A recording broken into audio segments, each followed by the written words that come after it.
A VPN, short for Virtual Private Network, is a privacy protection tool that is quickly becoming a must-have. But why do you need a VPN, and how does it work in the first place?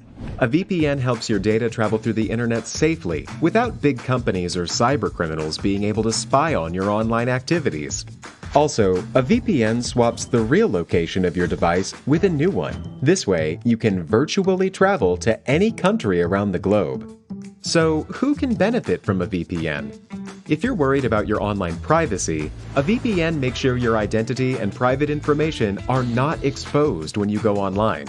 If digital security is your top priority, a VPN gives a nice additional layer of security. It encrypts your data so nobody could see what you send and receive. If you are a human rights activist whose freedom of speech is restricted, a VPN helps you to bypass censorship and speak to the world. Or, if you're on holiday in another country, with a VPN, you can bring your home entertainment anywhere you go.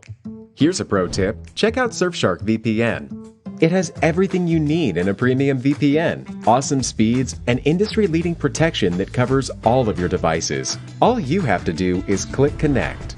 Secure your digital life and enjoy everything good that the internet has to offer with a VPN you can trust. Click link in the description and get 81% discount for your first order. Looking at the art itself, research the artist's output.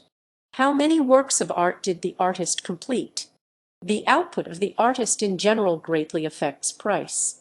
Prolific artists' pieces of work tend to be less valuable than those of artists who simply produced less, all things being equal.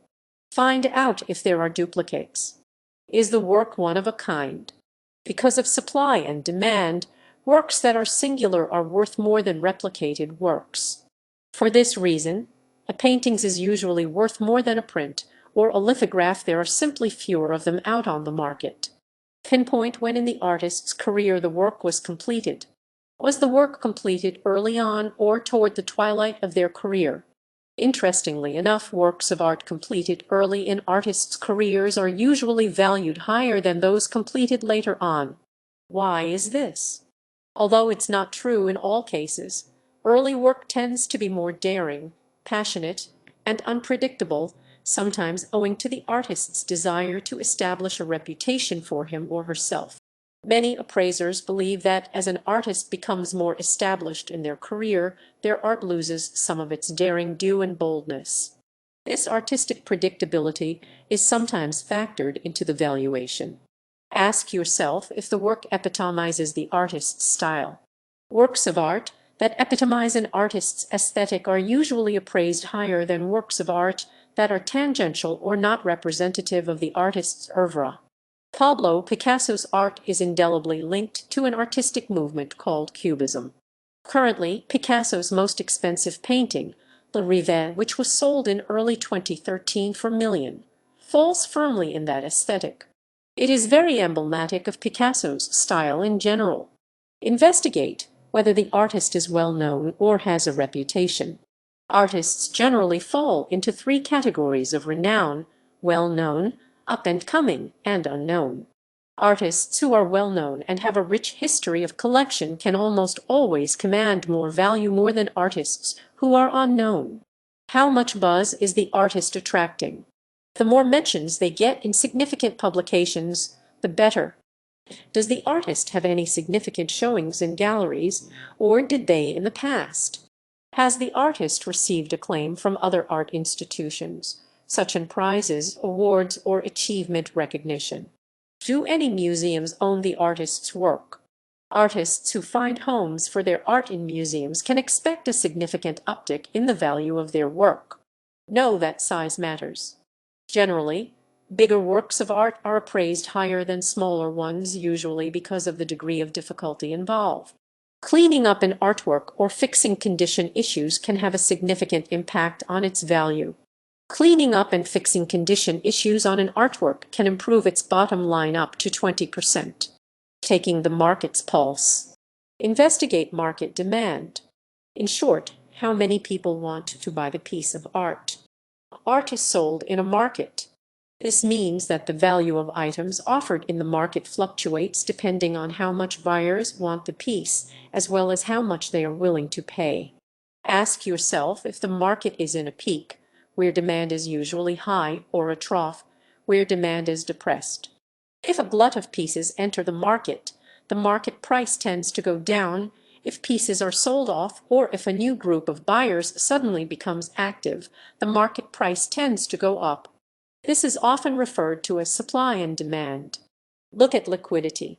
Liquidity, also called marketability, is the reliability with which an asset or security can be sold without affecting its asking price.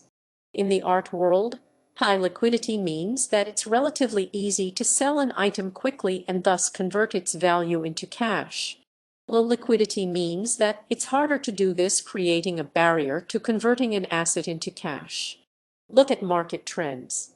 Related to demand, pricing trends are usually the result of changes in people's perceptions of art or changes in their material circumstances.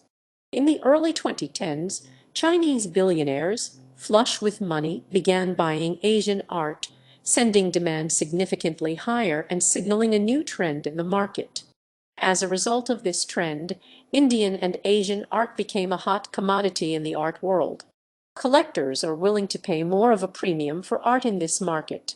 Place the art in a primary or secondary market. Has the work of art been sold before? The primary market is what the work of art is valued at when it is first sold. The secondary market is what the work of art is valued at after it has been sold at least once.